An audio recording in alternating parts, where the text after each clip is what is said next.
புதிய வாசிப்பு புதிய சிந்தனை நிகழ்ச்சிக்கு உங்கள் அனைவரையும் அன்போடு வரவேற்கின்றேன். இந்த பகுதியில் இந்து தமிழ் திசையில் வந்திருக்கக்கூடிய கட்டுரை எடுத்து தான் நம்ம உரையாட இருக்கிறோம்.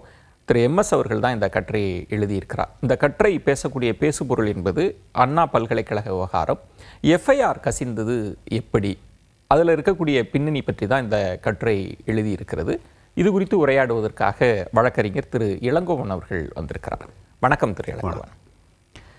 FIR குறித்து தான் இந்த கட்டுரை பிரதானமாக பேசியிருக்கு.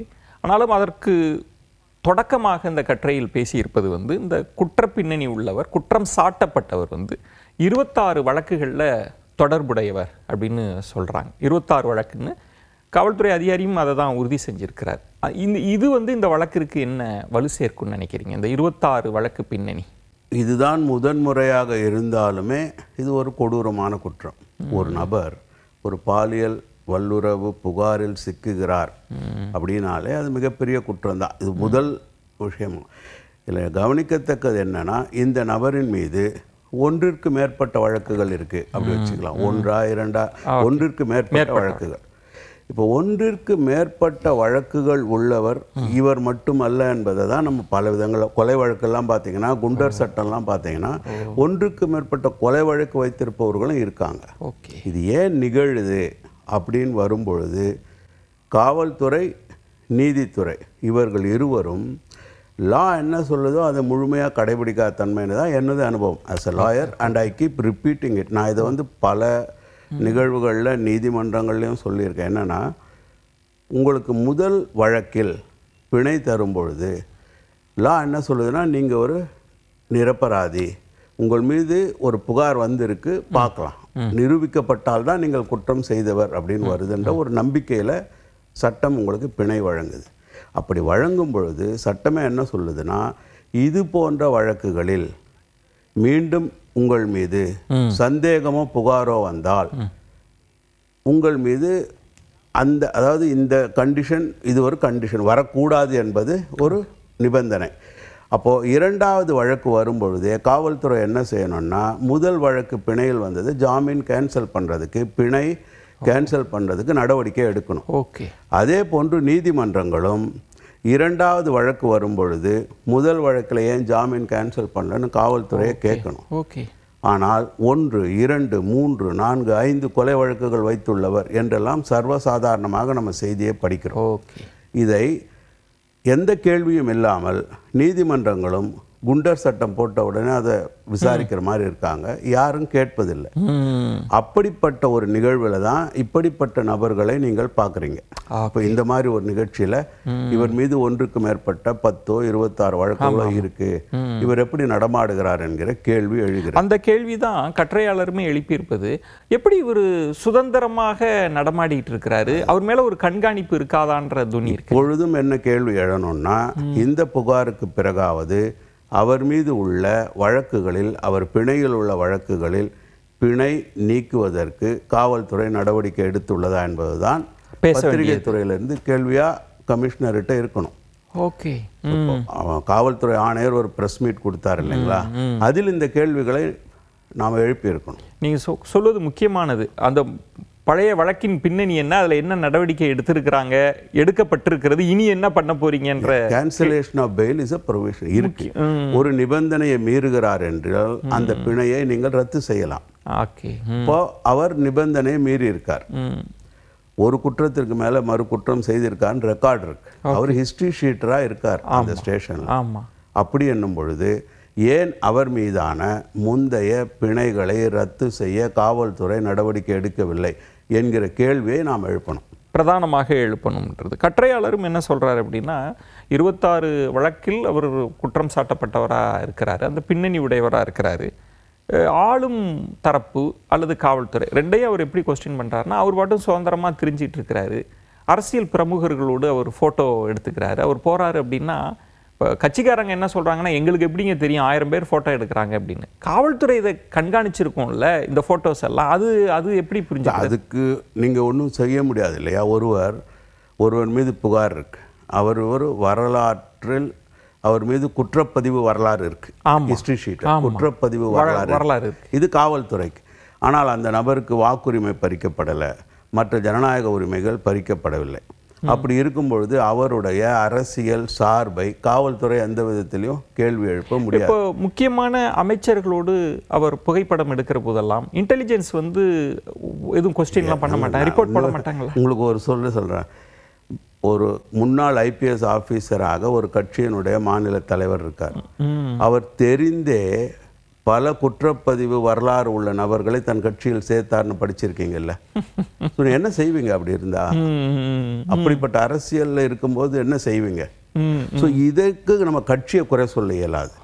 இப்போ உதாரணமா எந்தவித பின்புலமும் இல்லாத ஒரு நபர் கட்சியில முக்கிய நபரா இருக்கார், அவர் மீது இப்படி ஒரு புகார் வருதுன்னு வைங்க, அது கட்சி என்ன செய்ய முடியும்?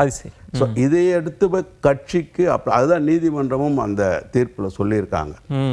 ஒரு பிரமுகராக ஒரு சமூகத்தில் நன்கு அறியப்பட்டவராக இருக்கிறவர் பொது இடங்களில் வரும்பொழுது பலரும் அவங்களோட நின்று புகைப்படம் எடுப்பாங்க.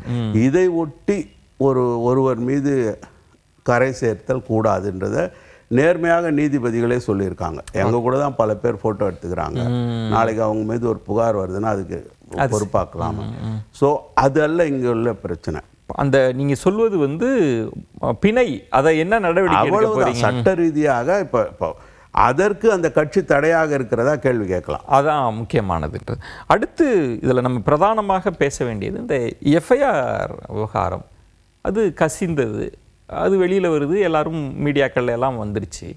இப்போ காவல்துறை இப்போ ஆணையர் சொல்கிறார் வந்து அது ஒரு தொழில்நுட்ப கோளாறுனால வெளியில் வந்துருச்சு, நாங்கள் வழக்கு பதிவு செஞ்சு அதையும் விசாரிக்கிறோன்னு. இந்த இடத்த நீங்கள் எப்படி எடுத்துக்கிறீங்க? முதலில் ஒரு பாலியல் வன்புணர்வில் பாதிக்கப்பட்ட நபர் மீதான புகார் பதிவு செய்யப்பட்டால் அந்த விதமான புகார், அது சிறுவர்களாக இருந்தாலும் மேஜராக இருந்தாலும், போக்சோ வழக்காக இருந்தாலும், ரேப் இருந்தாலும், அதை பதிவேற்றம் செய்ய வேண்டிய அவசியமில்லை.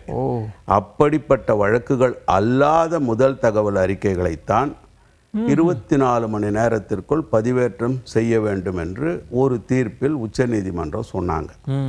அதில் தெளிவாக இப்படிப்பட்ட குற்றங்களை சொல்லி இவைகளை தவிர மற்ற வழக்குகள் என்று தெளிவாக சொன்னாங்க.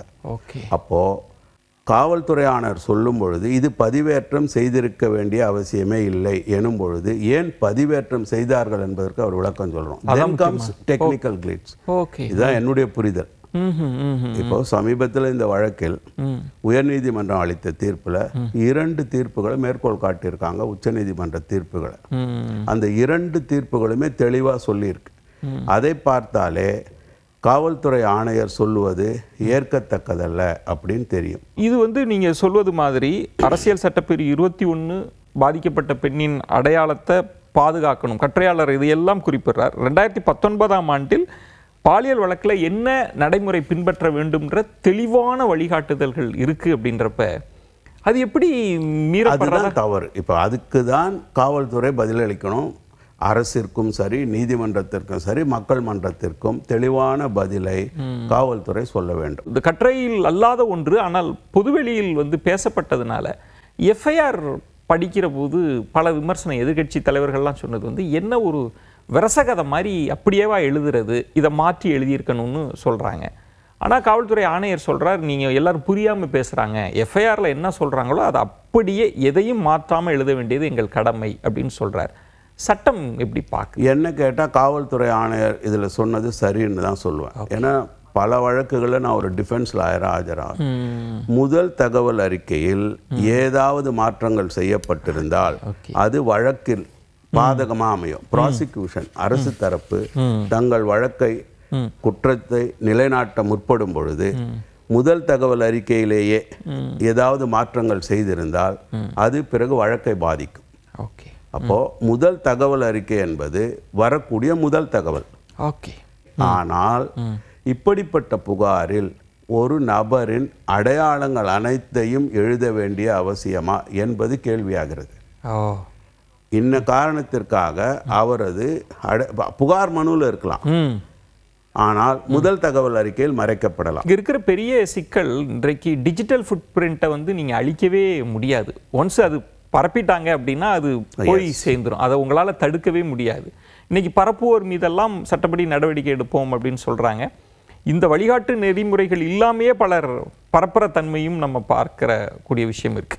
இதில் பரப்புவோர் மீது நடவடிக்கையெல்லாம் இருக்கட்டும், கசிந்தாங்கல்ல, கசிய விட்ட காவல்துறையின் மீது என்ன நடவடிக்கைங்கிறது தான் கட்டுரையால். இந்த வழக்கு மட்டும் இல்லைங்க, இதற்கு முன்னாடி நடந்த ஒரு கொலை வழக்கு கூட எடுத்துக்கிட்டிங்கன்னா, காவல்துறையினுடைய கசிய விட்ட வழக்குகளே யூடியூப்பில் 50 பேர் 50 விதமாக பரபரப்பாக செய்தி வெளியிட்டதை நம்ம பார்த்தோம். அதாவது என்னன்னா, காவல்துறை தனது விருப்பத்திற்காக மீடியாக்களை பயன்படுத்தி கொள்கிறது. அப்போ அதை தெரிந்தும் தெரியாமலும் ஒரு அதிகமாக பரபரப்பின் காரணமாக விளம்பரப்படுத்தப்படும் பொழுது பாதிக்கப்படுவது இந்த நாட்டின் குடிமகன், அடிப்படை உரிமை உள்ள இந்த நாட்டின் அரசமைப்பை கட்டி எழுப்பிய உங்களை போன்ற என்னை போன்ற ஒரு குடிமகனுக்கு ஒரு பாதிப்பு வருது.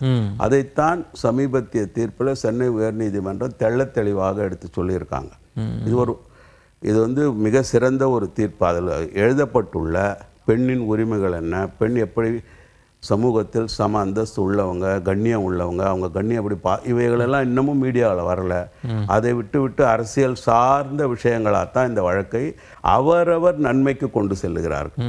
அவரவருக்கு ஏற்ற மாதிரி வழக்கை மாற்றிக்கிறாங்க. இது தவறு. இது சமூகத்திற்கோ இல்லை அரசின் நிர்வாகத்தை சீர் செய்யவோ உதவவே உதவாது. உங்களுடைய விரிவான பார்வைகளை, அதுவும் சட்ட பார்வைகளை முன் வச்சிங்க. மிக்க நன்றி திரு இளங்கோவன். அடுத்த நிகழ்ச்சியில் உங்களை சந்திக்கிறேன். அதுவரை உங்களிடமிருந்து விடைபெறுகிறேன். நன்றி, வணக்கம்.